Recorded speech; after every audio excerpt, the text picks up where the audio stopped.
నమస్కారం అందరికీ. ఇప్పుడు మనం డిగ్రీ ఫస్ట్ ఇయర్ వాళ్ళకి ఫస్ట్ సెమ్లో బిజినెస్ ఆర్గనైజేషన్ మేనేజ్మెంట్ అనే సబ్జెక్ట్ చూస్తున్నాం కదా. సో ప్రీవియస్ వీడియోలో మనం యూనిట్ 2లో 9th చాప్టర్ కంప్లీట్ చేసాము. ఇప్పుడు మనం యూనిట్ 2లో 10th చాప్టర్ అనమాట, promotion of a company. So promotion of a company అంటే ఏంటంటే దీంట్లో స్టేజెస్ ఉంటాయి. దేనికి స్టేజెస్? ఒక కంపెనీని మనం స్టార్ట్ చేయాలన్నా లేదంటే రిజిస్టర్ అవ్వాలన్నా సరే ఫస్ట్ ఏంటిదంటే ప్రొసీజర్, ఫస్ట్ ప్రమోషన్ చేసుకోవాలి. ఆ తర్వాత మనం రిజిస్ట్రేషన్ చేసుకొని క్యాపిటల్ అనేది రేస్ చేయాలంటే ఎంత క్యాపిటల్ ఇన్వెస్ట్ చేయాలనుకుంటున్నాం అనేది పెట్టి ఆ తర్వాత మనం మన కంపెనీని రన్ చేసుకోవచ్చు. సో ఇవి స్టేజెస్. ఇప్పుడు మనం ప్రమోషన్ ఆఫ్ ఎ కంపెనీ అంటే ఏంటో చూద్దాము. ప్రమోషన్ ఆఫ్ ఎ కంపెనీ అంటే ఏంటంటే ఇది ఫస్ట్ స్టేజ్ అనమాట. దేనికి ఫస్ట్ స్టేజ్? ఒక కంపెనీ ఏది పెట్టాలి అనే ఒక ఐడియాని బిల్డ్ చేసుకొని దాని మీద ఇంకా ప్లానింగ్ కానీ, ఎలాంటి ఎక్విప్మెంట్ కావాలి, ఎంతమంది పీపుల్ని హైర్ చేసుకోవాలి, ఎలా వర్క్ చేయాలని చెప్పి మనం డిస్కస్ చేస్తాం కదా. సో దాన్నే ప్రమోటింగ్ ఆఫ్ అ కంపెనీ లేదంటే ప్రమోషన్ ఆఫ్ అ కంపెనీ అంటారు. అందులో ప్రమోటర్ ఎవరంటే ఎవరైతే ఈ బిజినెస్ అంటే ఇప్పుడు స్టార్టప్ చేయాల్సిన బిజినెస్ మీద ఐడియాస్ అన్నీ కలెక్ట్ చేస్తూ ఎలాంటి బిజినెస్ ఫామ్ చేయాలని అనుకునే పర్సన్ ఉంటారు కదా, ఆ పర్సన్నే ప్రమోటర్ అని అంటాం. నెక్స్ట్ క్యారెక్టరిస్టిక్స్ ఏంటివి ఒక ప్రమోటర్కి ఉండాల్సినవి అంటే అతని దగ్గర ఒక ఐడియా ఉండాలి ఎలాంటి బిజినెస్ పెట్టాలి అని. ఫర్దర్గా ఇన్వెస్టిగేషన్స్ చేయాలన్నమాట. ఎందుకు ఇన్వెస్టిగేషన్స్ చేయాలి? ఎందుకంటే ఆ కంపెనీ పెడితే ప్రాఫిట్స్ వస్తాయా లాసెస్ వస్తాయా అని చెప్పి అతను దాని మీద వర్క్ చేయాలి. He brings together various persons who agree to associate with him and share the business responsibilities. అంటే ఎంప్లాయీస్ లెక్క ఎవరైతే అతనితో రెస్పాన్సిబిలిటీస్ షేర్ చేసుకోవాలనుకుంటున్నారో వాళ్ళందరినీ ఒక దగ్గరికి పిలిచి వాళ్ళందరూ కంపెనీగా ఫామ్ అయ్యి ఏదైతే వర్క్ రెస్పాన్సిబిలిటీస్ ఉంటాయో అవన్నిటిని షేర్ చేసుకోవడం. ఇంకా వేరియస్ డాక్యుమెంట్స్ అంటే కంపెనీ స్టార్ట్ అయ్యే ముందు వేరియస్ డాక్యుమెంట్స్ అనేటివి ప్రిపేర్ చేసుకోవాలి కదా, అవన్నీ చేసుకోవాలి. ఇంకా ఎన్ని డబ్బులు ఇన్వెస్ట్ చేయాలనేది తెలుసుకోవాలి. ఇవన్నీ క్యారెక్టరిస్టిక్స్ ఒక ప్రమోటర్ అంటే ఎవరైతే కంపెనీ పెట్టే పర్సన్ ఐడియా ఉందో అతని దగ్గర అతను ఉండాల్సిన క్యారెక్టరిస్టిక్స్. ఫంక్షన్స్ ఏంటివి? Identification of business opportunity. So first మనకు ఏదైతే థాట్ వచ్చిందో, ఐడియా వచ్చిందో ఆ బిజినెస్ మీద ప్రాఫిట్స్ వస్తాయా, ఎంత ఇన్వెస్ట్మెంట్ అవుతుంది, ఎంతమంది రిక్వైర్మెంట్ ఉంది, ఎంత వర్క్ చేయాలి పర్ డేకి, ఎంత క్యాపిటల్ రేస్ చేయాలి, ఇవన్నీ చూసుకోవడం. Detailed investigation. సో ఆ బిజినెస్ మనం కంపెనీ పెడుతున్నాము, ఆ ప్రోడక్ట్ వర్క్ అవుతుందా మనం చేసే బిజినెస్ కంపెనీది, లేదంటే ఎన్ని డేస్ నడుస్తుంది, పీపుల్ ఏదైతే డిమాండ్ ఉంది అవన్నీ చూసుకోవాలి. Next approval of name. మనం పెట్టే కంపెనీకి నేమ్ ఎలాంటిది పెట్టాలి అనేది చూసుకోవాలి. అదే మనం వేరే ఆల్రెడీ ముందు నుంచి ఉన్న కంపెనీ నేమ్ తీసుకొని పెట్టి మనం నడిపిస్తామంటే అవ్వదు కదా. సో ఏదైనా యునిక్ నేమ్ ఎవరి దగ్గర లేనిది చూసి ఇన్వెస్టిగేట్ చేసి అది పెట్టుకోవాలి. సిగ్నేటరీస్ టు మెమరెండమ్స్ అంటే articles of association, memorandum of associations కూడా మనం క్రియేట్ చేసుకోవాలన్నమాట. Appointment of professionals. So professionals ఎవరైతే ఉంటారో వాళ్ళని కూడా అపాయింట్ చేసుకుంటే మన ఏదైతే కంపెనీ ఉందో అది మంచిగా రన్ అవుతుంది. Preparing necessary documents. సో ఏమి నెససరీ డాక్యుమెంట్స్ ఉంటాయి? Memorandum of association, articles of association, prospectus. So ఇవన్నీ ప్రిపేర్ చేసుకోవాలి. Next kinds of promoters. So ఎలాంటి ప్రమోటర్స్ ఉంటారు? ఫస్ట్ ప్రొఫెషనల్ ప్రమోటర్స్ ఉంటారు. అంటే వాళ్ళు చాలా ముందు నుంచే నాలెడ్జ్ ఉండి బిజినెస్ మీద షేర్ హోల్డర్స్ అయ్యి ఉన్న వేరే కంపెనీస్లో వాళ్ళు ఆల్రెడీ అలాంటి వాళ్ళు ఉంటారు కదా. సో వాళ్ళని ప్రొఫెషనల్ ప్రమోటర్స్ అంటారు. Occasional promoters, they are not in promotion work on regular basis. అంటే రెగ్యులర్గా వాళ్ళు ఎలాంటివి ఐడియాస్ తీసుకోవాలని చెప్పి థింక్ చేస్తూ ప్రాసెస్ చేస్తూ ఉండరు. ఎప్పుడో ఒకసారి వేరే దగ్గర వర్క్ చేస్తూ ఉంటారు, బట్ ఇక్కడ కూడా దాని మీద కొంచెం థాట్ ప్రాసెస్ ఉంటుంది అనమాట. దాన్ని ఒకేషనల్ ప్రమోటర్స్ అంటారు. ఫైనాన్షియల్ ప్రమోటర్స్ అంటే మన కంపెనీలో ఎంతైతే ఫైనాన్సెస్ అవుతుందని చూసి అందాజా చేసుకుంటాం కదా, సో వాళ్ళని అంటారు. Managing agents as promoters. So ఎవరైతే మేనేజింగ్ ఏజెంట్స్ ఉన్నారో వాళ్ళు ప్రమోటర్స్ అవుతే ఇంకొక టైప్ అనమాట. Remuneration of promoters. So remuneration ఎంత ఉండాలి? In other cases the promoters may be remunerated in these following ways. They may be given lump sum amount for the services. So వాళ్ళ దగ్గర ఉన్న ఏవైతే వాళ్ళు ప్రొవైడ్ చేసిన సర్వీసెస్ ఉన్నాయో దాన్ని బట్టి కొంచెం మనీ ప్రొవైడ్ చేయడము. They may also be allotted shares or debentures ఇవ్వడము. Promoters may purchase some property, then transfer it to company at inflated rates and pocket the difference. Properties అనేటివి కొని కంపెనీ నేమ్కి ట్రాన్స్ఫర్ చేయడం వల్ల తక్కువ రేట్ అనేది తనకు పడుతుంది అనమాట. ఎవరికి? ప్రమోటర్కి. They may be given some commission on the purchase price of business taken over by the company. ఏదైనా కమిషన్ ప్రొవైడ్ చేయడం అనమాట. Legal position of promoter. So legal status ఏముంటుంది? The company law has not given any legal status to promoters. So company law ఏదైతే ఉందో అది ప్రమోటర్స్కి legal status ఎలాంటిది కూడా provide చేయలేదంట. లయబిలిటీస్ ఏముంటాయి ప్రమోటర్స్కి? Should not make secret profits అనేటివి ఎలాంటివి కూడా తను చేయొద్దు. He must deposit with the company all money received on its behalf. So company మీద ఏదైతే మనీ వచ్చిందో అవన్నీ అతను చూపించాలన్నమాట. సీక్రెట్గా హైడ్ చేసుకుని అందులోంచి ప్రాఫిట్స్ని ఒక్కేయకూడదు. He must exercise due diligence and care while performing the work of promoter. అంటే మంచిగా పర్ఫామ్ చేయాలి. అతను ఏ వర్క్ చేసినా సరే కేర్తోని డిజిలెన్స్తోని. He will be personally responsible for the preliminary contracts till all these are approved by the company. So company అనేది అప్రూవ్ అయ్యే వరకు ఏవైతే చిన్న చిన్న రెస్పాన్సిబిలిటీస్ ఉన్నాయో అవన్నీ ప్రమోటరే చూసుకోవాలి. He will compensate any person who made investment in the company on the basis of untrue statements made by the promoter. So ఏవైతే అన్ట్రూ స్టేట్మెంట్స్ అంటే ఏంటివి? అవి నిజాలు కాదు, బట్ వాళ్ళు మన దగ్గర ఇన్వెస్ట్ చేయాలని, క్యాపిటల్ ఇన్వెస్ట్ చేయాలని చెప్పి మనం వెళ్ళి నీకు మొత్తం ప్రాఫిట్స్ నీకు ఇచ్చేస్తా అని చెప్పి అబద్ధాలు చెప్పి వాళ్ళని పిలుచుకుంటాం కదా మెంబర్స్ని. అంటే ఎవరైతే ఇన్వెస్ట్ చేసే మెంబర్స్ ఉంటారో వాళ్ళని. సో వాళ్ళందరి రెస్పాన్సిబిలిటీ ప్రమోటర్ మీదే ఉంటుంది. సో ప్రమోటర్ మీదే ఉండడం వల్ల తన లయబిలిటీస్ అనేటివి ఇవన్నీ ఉంటాయంట. Incorporation or registration. So registration steps ఏంటివి? First application for approval of name. So మనం నేమ్ ఎలా పెట్టుకోవాలి? వేరే కంపెనీస్ నుంచి కాపీ కొట్టకుండా మనకంటూ ఒక యూనిక్ నేమ్ అనేది పెట్టుకోవాలి. దాన్ని రిజిస్టర్ ఆఫ్ కంపెనీ చెక్ చేస్తాడు. చెక్ చేసి అప్రూవ్ చేసిన తర్వాతనే ఆ నేమ్ అనేది మనకి వస్తుంది అన్నమాట. Next preparation of memorandum of association prepare చేసుకోవాలి. నెక్స్ట్ ఆర్టికల్స్ ఆఫ్ అసోసియేషన్ కూడా ప్రిపేర్ చేసుకోవాలి. మెమొరండమ్ ఆఫ్ అసోసియేషన్ అనేది అట్లీస్ట్ 7 persons అన్ని సైన్ చేసి ఉండాలన్నమాట. ఒకవేళ పబ్లిక్ లిమిటెడ్ కంపెనీ అయితే, లేదు ప్రైవేట్ లిమిటెడ్ కంపెనీ అంటే 2 persons సైన్ చేసి ఉండాలి. దేన్ని? మెమొరండమ్ ఆఫ్ అసోసియేషన్ని. నెక్స్ట్ ఆర్టికల్స్ ఆఫ్ అసోసియేషన్ ఏమవుతుంది? The promoter will also prepare articles of అసోసియేషన్ని కూడా ఇతనే ప్రిపేర్ చేయాలి. ఎవరైతే ప్రమోటర్ ఉందో అతను. Next preparation of other documents. The promoter also expected to prepare the following documents. So ఇవి కూడా ప్రమోటరే ప్రిపేర్ చేయాలంట. Power of attorney, consent of directors, particulars of directors and director details, affidavit by subscribers and first directors. అంటే ఎవరైతే మన దగ్గర invest చేసినారో వాళ్ళు, ఇంకా ఫస్ట్ డైరెక్టర్స్ ఎవరు ఆ కంపెనీకి, అవన్నీ అతను రాసి పెట్టుకోవాలి. Addresses for communication and notice of registered address. So ఇవన్నీ అడ్రస్ గురించి కూడా ప్రమోటరే రాయాలి. స్టాట్యుటరీ డిక్లరేషన్ అంటే ఇప్పుడు ఈ కంపెనీ గురించి మేము ఏమైతే డీటెయిల్స్ ప్రొవైడ్ చేస్తున్నామో, మెమొరండమ్ ఆఫ్ అసోసియేషన్ కానీ, ఆర్టికల్స్ ఆఫ్ అసోసియేషన్ కానీ, అందులో వర్క్ చేసే పర్సన్స్ కానీ, మేనేజర్ కానీ, డైరెక్టర్ కానీ, సెక్రటరీ కానీ, అందరు పర్సన్స్ దగ్గర నుంచి సిగ్నేచర్ తీసుకొని ఇవన్నీ జెన్యూనే అండ్ డిక్లరేషన్ ప్రొవైడ్ చేసేది కూడా ప్రమోటరే అంట. పేమెంట్ ఆఫ్ ఫీజు, ఏమైనా ఫీజు ఉన్నా సరే అవన్నీ పేమెంట్ చేసేది ప్రమోటర్. ఇన్కార్పొరేషన్ సర్టిఫికేట్ మొత్తం అన్నీ వచ్చే వరకు ప్రొసీజర్ అంతా చూసుకునేది ప్రమోటరే చూసుకోవాలి.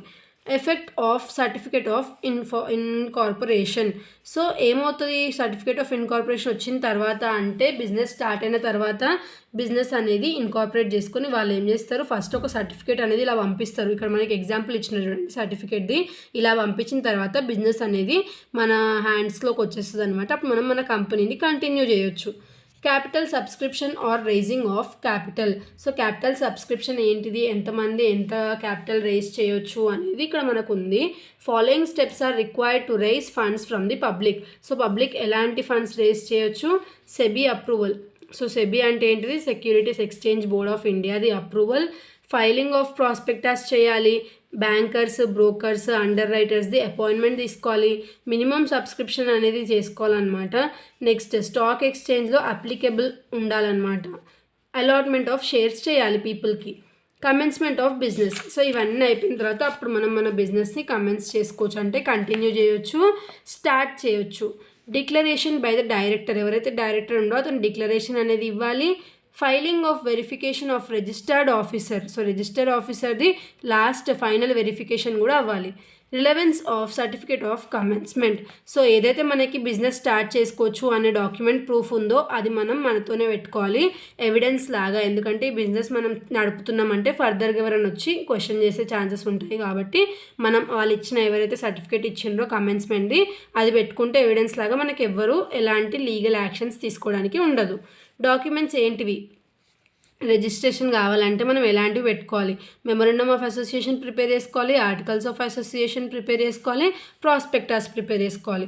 సో ఇప్పుడు మనము ఇంతసేపు చూసాం కదా memorandum of association, articles of association prepare చేసుకోవాలని. అసలు మెమోరండమ్ ఆఫ్ అసోసియేషన్ అంటే ఏంటిదో ఇప్పుడు మనం చూద్దాము.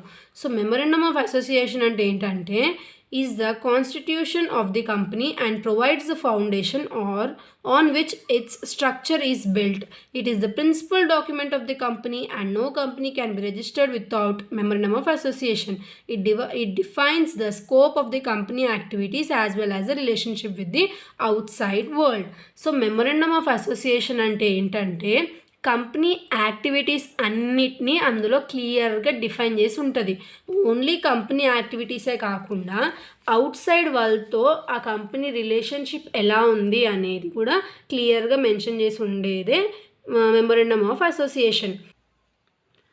సో ఈ మెమోరండమ్ ఆఫ్ అసోసియేషన్ది పర్పస్ ఏంటిది అంటే అది అసలు ఎందుకు క్రియేట్ చేయాలి మనము అంటే ఏదైతే మెమోరండమ్ ఆఫ్ అసోసియేషన్ ఉందో అందులో మొత్తం కంపెనీ ఏదైతే ఆబ్జెక్టివ్స్ ఉన్నాయో అవన్నీ అందులో డిఫైన్ చేస్తారు కాబట్టి ఎవరన్నా ఆ కంపెనీ మీద షేర్స్ కనుక హోల్డ్ చేయాలనుకున్నా అంటే పర్చేస్ చేయాలనుకున్నా లేదంటే ఆ కంపెనీలో ఇన్వెస్ట్ చేయాలనుకున్నా సరే ఆ మెమోరండమ్ ఆఫ్ అసోసియేషన్ చూడంగానే లైక్ ఈ కంపెనీలో ఇంత ఇన్వెస్ట్మెంట్ ఉందా, ఇంత ప్రాఫిట్స్ వస్తున్నాయా, మంచిగా ప్రాపర్గా నడుస్తుందా చూసుకోవడానికి ఉంటుంది కాబట్టి దాన్ని యూజ్ చేస్తారు. ఫీచర్స్ ఏంటివి మెమోరండమ్ ఆఫ్ అసోసియేషన్ అంటే మెమోరండమ్ ఆఫ్ అసోసియేషన్ అనేది కంపెనీ అదే క్రియేట్ చేయాలన్నమాట. దానిలో ఏదైతే ఉన్నాయో అవన్నీ జెన్యూన్గా అలానే అవి క్లియర్గా మెన్షన్ చేసి ఉండాలి. Memorandum of association is the constitution of company. It prescribes the role and responsibilities of company. So కంపెనీకి ఎలాంటి రోల్ ఉంది అంటే ఏం వర్క్ చేస్తుంది, ఎలాంటి రెస్పాన్సిబిలిటీస్ తీసుకుంటుంది అవన్నీ మెన్షన్ చేయాలి. The activities of the company are limited to what has been prescribed in the memorandum of association. So ఆ కంపెనీలో ఏమైతే యాక్టివిటీస్ అవుతున్నాయో అవన్నీ కూడా క్లియర్గా అందులో ఎక్స్ప్లెయిన్ చేసి ఉంటాయి. Memorandum of association is prepared by the promoters of company. ఎవరైతే ప్రమోటర్ ఉంటాడో అతనే మెమోరండమ్ ఆఫ్ అసోసియేషన్ కూడా ప్రిపేర్ చేస్తారు. సో ఇది ప్రింటెడ్, పారాగ్రాఫ్డ్ ఇంకా నంబర్డ్ సీక్వెన్స్లో ఉంటుంది. It is signed by 7 to 1 person, 1 in case of public, private and 1 person company. ఒకవేళ public company అయితే 7 persons సైన్ చేయాలి, ప్రైవేట్ కంపెనీ అయితే 2 persons సైన్ చేయాలి. 1 person కంపెనీ అంటే మెమోరండమ్ ఆఫ్ అసోసియేషన్ని 1 person సిగ్నేచర్ చేస్తే సరిపోతుంది. నెక్స్ట్ ఎలాంటి క్లాసెస్ ఇన్వాల్వ్ అయి ఉంటాయి అంటే ఏమేమి మెన్షన్ చేసి ఉంటాయి మెమోరండమ్ ఆఫ్ అసోసియేషన్లో. నేమ్ క్లాజ్ ఉంటుంది. నేమ్ క్లాజ్ అంటే ఎలాంటి నేమ్ పెట్టాలి, ఎలాంటి నేమ్, ఎందుకు మనం ఆ నేమ్ పెట్టినాము, ఆ నేమ్కి మన ఏదైతే బిజినెస్కి రిలేటెడ్ ఏంటిది అని చెప్పి అవన్నీ మెన్షన్ చేయాలి. ఫర్ సపోజ్ ఒకవేళ మనము ఏదైనా లిమిటెడ్ కంపెనీ చేస్తున్నామంటే మన నేమ్ పక్కన లిమిటెడ్ అని రాయాలి. చారిటబుల్ ఏదైనా చేస్తే చారిటబుల్ కంపెనీస్ చేస్తే దాని దగ్గర కూడా మనం దాని రిలేటెడ్ నేమ్ అనేది ఇన్వాల్వ్ చేసి ఉండాలి. ప్రైవేట్ లిమిటెడ్ అయితే ప్రైవేట్ లిమిటెడ్ అని రాయాలి, పబ్లిక్ లిమిటెడ్ అయితే పబ్లిక్ లిమిటెడ్ అని మెన్షన్ చేయాలి. సో అది మొత్తం నేమ్ క్లాజ్లో మెన్షన్ చేసి ఉంటుంది. అదే రిజిస్టర్డ్ ఆఫీస్ క్లాజ్లో మొత్తం ఏదైతే మనం స్టార్ట్ చేసామో బిజినెస్ ఆ దాని గురించి లొకేషన్ కానీ ఏ స్టేట్లో ఉంది, ఎలా ఉంది అవన్నీ మెన్షన్ చేస్తాం. ఆబ్జెక్ట్ క్లాజ్ అంటే మన బిజినెస్ మెయిన్ ఎయిమ్ ఏంటిది, ఆబ్జెక్ట్ ఏంటిది, ఎందుకు షేర్ హోల్డర్స్ వచ్చి మీ బిజినెస్ మీద ఇన్వెస్ట్ చేయాలి, వాళ్ళకి ఏం బెనిఫిట్ చేస్తే అనేది ఆబ్జెక్ట్ క్లాజ్లో చేయాలి. లయబిలిటీ క్లాజ్ అంటే మన బిజినెస్లో లయబిలిటీ ఎలా ఉంది, లిమిటెడ్ ఉందా, అన్లిమిటెడ్ ఉందా అనేది క్లియర్గా అందులో మెన్షన్ చేయాలి. క్యాపిటల్ క్లాజ్ మన బిజినెస్లో క్యాపిటల్ అనేది ఎంత ఇన్వెస్ట్ చేయబడింది, ఎంత ఇన్వెస్ట్ చేయొచ్చు, ఎంత ఇన్వెస్ట్ చేయడం వల్ల ఎంత రిటర్న్స్ వస్తున్నాయి అనేది కూడా రాయాలి. Name of nominee in case of 1 person company. 1 person company కనుక పెడుతుంటే ఒక నామినీ పేరు కంపల్సరీగా రాయాలి. ఎందుకంటే సింగిల్ పర్సన్ ఉంటాడు కాబట్టి అతను చనిపోగానే డైరెక్ట్ కంపెనీ క్లోజ్ అవ్వకూడదు కాబట్టి ఎవరైతే నామినీ ఉంటాడో డైరెక్ట్ అతనికి డైరెక్టర్ రెస్పాన్సిబిలిటీ అనేది డైరెక్ట్గా ఆటోమేటిక్గా వెళ్ళిపోతుంది. Association clause. So association clause అంటే ఏంటంటే మనకి This clause provides that those who have agreed to subscribe to the memorandum must signify their willingness to associate and form a company. So ఎవరైతే association క్లాజ్లో signature చేస్తున్నారో like directors లెక్క అనమాట. So వాళ్ళు ఈ కంపెనీకి మేము ఇంకా ఇంట్రెస్ట్తోని వర్క్ అయ్యేలా చేస్తున్నాము అని చెప్పి పెడతారు కదా. సో వాళ్ళని మెన్షన్ చేయాలన్నమాట విట్నెస్ కింద అసోసియేషన్ క్లాజ్లో. నెక్స్ట్ అడ్వాంటేజెస్ ఏంటివి ఇలా మెమోరండమ్ ఆఫ్ అసోసియేషన్ చేయడం వల్ల? Provides scope of activities. మనం ఎలాంటి యాక్టివిటీస్ పర్ఫామ్ చేస్తున్నాం మన కంపెనీలో అనేది మంచిగా చూడొచ్చు అనమాట. అందులో నెససరీ ఫర్ ఇన్కార్పొరేషన్, మనం కంపెనీ స్టార్ట్ చేయాలంటే కంపల్సరీగా మెమోరండమ్ ఆఫ్ అసోసియేషన్ ఉండాలి కాబట్టి మనం దాన్ని ప్రిపేర్ చేయాల్సిందే. ఇది ఒక public document. So public document అంటే ఏంటిది? మన మెమోరండమ్ ఆఫ్ అసోసియేషన్ మొత్తం కంపెనీ వాళ్ళే కాకుండా అవుట్ సైడ్ పీపుల్ వాళ్ళు కూడా చూడొచ్చు. సో అలా వాళ్ళు చూడడం వల్ల మన కంపెనీ మీద వాళ్ళకు ఒక ఒపీనియన్ వచ్చి వాళ్ళు క్యాపిటల్ ఇన్వెస్ట్మెంట్ కానీ మన దగ్గర నుంచి షేర్స్ పర్చేస్ చేయడం కానీ చేస్తారు. Protecting interests of investors. So ఎవరైతే ఇన్వెస్ట్ చేస్తున్నారో మన కంపెనీ మీద వాళ్ళకి ఈ మెమోరండమ్ ఆఫ్ అసోసియేషన్ చూసి కొంత మట్టుకు ఇంకా ఇంట్రెస్ట్ అనేది వస్తుంది అనమాట. లైక్ ఈ కంపెనీ ఓకే బాగానే ఉంది, మనం ఫర్దర్గా కూడా ఇన్వెస్ట్ చేయొచ్చు అని. Memorandum cannot be easily altered. So మనకు నచ్చినప్పుడు మనం అంతా చేంజెస్ చేయలేము. ఒక్కసారి ప్రిపేర్ అయితే ఒక పర్టికులర్ టైం పీరియడ్ ఇంకా గవర్నమెంట్ ఏవైతే రూల్స్ ఉంటాయో అవన్నీ ఉంటాయి, ఈజీగా చేంజ్ చేయలేమన్నమాట అందులో మనం రాసిన మ్యాటర్ని. సో చూసి మనం జాగ్రత్తగా రాయాలి. Source of information. సో ఏదైతే మనం అందులో ఇన్ఫర్మేషన్ ఇచ్చినామో ఎలాంటి ఇన్ఫర్మేషన్ ఇవ్వాలి? మన షేర్ హోల్డర్స్ది, సప్లయర్స్ ఎవరు, మన బిజినెస్కి క్రెడిటార్స్ ఎవరు, వేరే అవుట్ సైడర్స్ ఎవరు ఇన్వాల్వ్ అవ్వచ్చు ఫర్దర్గా, మన బిజినెస్ ఎలాంటి ఆపరేషన్స్ అంటే ఎలాంటి యాక్టివిటీస్ని అండర్టేక్ చేస్తుంది అని చెప్పి అవన్నీ డీటెయిల్స్ని మెన్షన్ చేయాలి. నెక్స్ట్ ఇప్పుడు మనం మెమోరండమ్ ఆఫ్ అసోసియేషన్ చూసాం కదా. ఇప్పుడు ఆర్టికల్స్ ఆఫ్ అసోసియేషన్ అంటే ఏందో చూద్దాము. ఆర్టికల్స్ ఆఫ్ అసోసియేషన్ అంటే ఏంటిది? మెమోరండమ్ ఆఫ్ అసోసియేషన్ అంటే పబ్లిక్ డాక్యుమెంట్, అంటే బయట వాళ్ళందరూ దాన్ని చూడొచ్చు. అదే ఆర్టికల్స్ ఆఫ్ అసోసియేషన్ అంటే ఏంటిది? ఇది ఒక ప్రైవేట్ డాక్యుమెంట్, అంటే ఓన్లీ కంపెనీలో ఎవరైతే మెంబర్స్ ఉన్నారో వాళ్ళు మాత్రమే దాన్ని చూడొచ్చు అనమాట. అంటే కంపెనీలో డైరెక్టర్స్, ఎంప్లాయీస్, వర్కర్స్, సర్వెంట్స్ వాళ్ళందరూ ఎలా వర్క్ చేయాలి, వాళ్ళ వర్క్ ఎవరు చూసుకోవాలి, ఏ టైంకి ఎంత కంప్లీట్ చేయాలనేది మొత్తము ఈ ఆర్టికల్స్ ఆఫ్ అసోసియేషన్లో మెన్షన్ చేసి ఉంటుంది. ఇది పబ్లిక్కి యాక్సెస్ ఉండదన్నమాట. ఓన్లీ ఇంటర్నల్ మేనేజ్మెంట్ వాళ్ళు మాత్రమే దీన్ని చూడొచ్చు అనమాట, ఓన్లీ ఆర్టికల్స్ ఆఫ్ అసోసియేషన్ని. సో ఈ ఆర్టికల్స్ ఆఫ్ అసోసియేషన్కి ఇంకా మెమోరండమ్ ఆఫ్ అసోసియేషన్స్కి డిఫరెన్సెస్ ఏంటివో ఇక్కడ మనకు కొన్ని ఇచ్చినారు. సో మెమోరండమ్ ఆఫ్ అసోసియేషన్ అంటే ఏదైతే కంపెనీ స్టార్ట్ చేసే ముందు మనం ప్రిపేర్ చేసేది. ఆర్టికల్స్ ఆఫ్ అసోసియేషన్ కూడా మనం కంపెనీ స్టార్ట్ చేసేటప్పుడే రాస్తామన్నమాట. Next the memorandum is must for getting company registered. Company register అవ్వాలంటే మెమోరండమ్ ఆఫ్ అసోసియేషన్ కంపల్సరీ. అదే ఆర్టికల్స్ ఆఫ్ అసోసియేషన్ ఏంటిది? Public companies may not have own articles but can adopt a model table as its article. Private companies limited by guarantee and unlimited company must have their own articles of association. Public companies దగ్గర కొన్ని public companies దగ్గర articles of association ఉండదు, but అవి ఎవరైనా వేరే వాళ్ళు follow అయ్యే మోడల్ని వాళ్ళు అడాప్ట్ చేసుకోవచ్చు. బట్ ప్రైవేట్ కంపెనీస్ ఏవైతే ఉన్నాయో అవి కంపల్సరీగా ఆర్టికల్స్ ఆఫ్ అసోసియేషన్ ఉంటేనే వాళ్ళు స్టార్ట్ చేయవచ్చు business. The memorandum cannot contain anything contrary to Companies Act. So companies act రిలేటెడ్గా కాంట్రారీగా ఏమో ఇన్వాల్వ్ అయి ఉండదంట మెమోరండమ్ ఆఫ్ అసోసియేషన్లో. అదే మనకు ఆర్టికల్స్ ఆఫ్ అసోసియేషన్లో ఏంటిది? Are subordinates to the memorandum and companies act and cannot contain anything contrary to both. Memorandum of అసోసియేషన్కి ఇంకా కంపెనీస్ యాక్ట్కి ఈ రెండింటికి ఇది అగేన్స్ట్గా వెళ్ళలేదు. సో మెమోరండమ్ ఆఫ్ అసోసియేషన్లో లిమిటేషన్ ఏంటంటే ఒక కంపెనీ అనేది దాని స్కోప్ ఏదైతే ఉందో దానికి ఎక్స్టెండ్ అయ్యి ఎలాంటి వర్క్ చేయలేదు. అదే ఆర్టికల్స్ ఆఫ్ అసోసియేషన్లో ఏమైనా మెన్షన్ చేసి ఉంటుంది అంటే సపోజ్ మన కంపెనీకి ఏదైనా వర్క్ చేయడం వల్ల ఇంకా ప్రాఫిట్స్ వస్తున్నాయంటే వాళ్ళు ఇమీడియట్గా ఒక రెజల్యూషన్ పాస్ చేసి వాళ్ళ యాక్షన్ని తీసుకోవచ్చు. రిలేషన్షిప్ అనేది ఎలా ఉంటుంది? ఏదైతే ఈ రెగ్యులేస్ పబ్లిక్ బయట వ్యక్తులు ఉంటారో వాళ్ళకి ఇంకా మన కంపెనీకి మధ్యలో రిలేషన్షిప్ ఏదైతే ఉంటుందో దాన్ని మెయింటైన్ చేసేదాన్ని మెమోరండమ్ ఆఫ్ అసోసియేషన్ అంటాం. ఆర్టికల్స్ ఆఫ్ అసోసియేషన్ ఏం చేస్తుంది? కంపెనీకి ఇంకా కంపెనీలో ఉన్న మెంబర్స్కే మధ్యలోనే ఏదైతే రిలేషన్షిప్ ఉంటుందో దాన్ని హ్యాండిల్ చేస్తుంది. ఆల్టరేషన్ ఏదైతే మనం మెమోరండమ్ ఆఫ్ అసోసియేషన్ ఉంటుందో దాన్ని can be altered only under special circumstances, but articles of association is not difficult, it can be altered. So ఇది ఈజీగా ఒక రెజల్యూషన్ అనేది పాస్ చేసి మనం ఏం చేయొచ్చు, ఆల్టరేషన్ అంటే అందులో రాసిన డీటెయిల్స్ని మనము చేంజ్ అనేది చేయొచ్చు. సో ఎలా చేంజ్ చేయొచ్చు అంట, the change should not be violating the provisions of company act. Company act కింద మనం ఏదైతే చేంజ్ చేస్తున్నామో ఆ డీటెయిల్స్ ఆర్టికల్స్ ఆఫ్ అసోసియేషన్వి అవి కంపెనీ యాక్ట్ కింద లీగల్గానే ఉండాలి, ఇల్లీగల్గా ఉండొద్దు. It should not be contrary to the provisions of memorandum of association.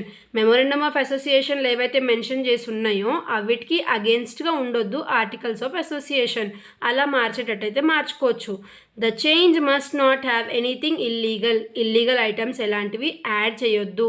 The alteration should not adversely effect the minority share holders. ఎవరైతే చిన్న చిన్న అమౌంట్ని ఇన్వెస్ట్ చేస్తున్న షేర్ హోల్డర్స్ ఉన్నారో అలాంటి వాళ్ళకి ఎఫెక్ట్ అవ్వకుండా మనం చేంజెస్ చేసుకోవచ్చు ఆర్టికల్స్ ఆఫ్ అసోసియేషన్లో.